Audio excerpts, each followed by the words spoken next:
Quand le chef d'État français demande au pape de contacter Vladimir Poutine et Joe Biden pour mettre un terme à la guerre en Ukraine, on peut se demander de quelle façon il compte s'y prendre.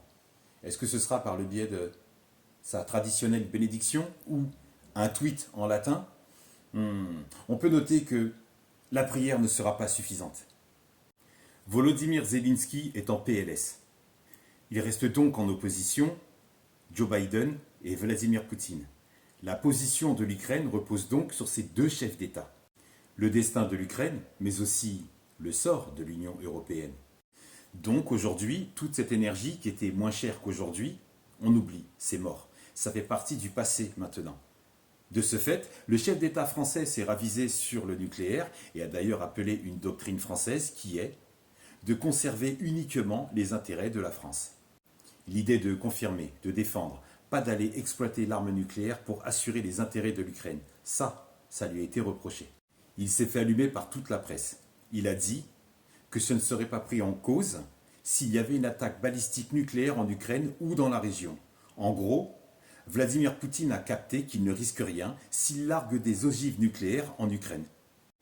Par contre, Josep Borrell, chef de diplomatie européenne, a dit que toute attaque nucléaire contre l'Ukraine entraînera automatiquement une réponse militaire si puissante que toute l'armée russe sera anéantie. Mais question de balancer une bombe nucléaire. Mais l'OTAN ne contredit pas. Elle prétend que les circonstances dans lesquelles elle pourrait avoir à utiliser des armes nucléaires sont très éloignées. Mais le gouvernement russe informe au Conseil de sécurité de l'Organisation des Nations Unies le risque d'une évolution nucléaire.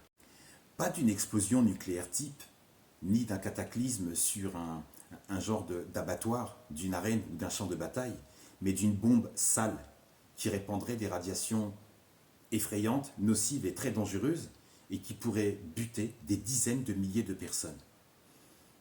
Il y a un rapport avec le 17 juillet 2014 et je t'en parle dès demain.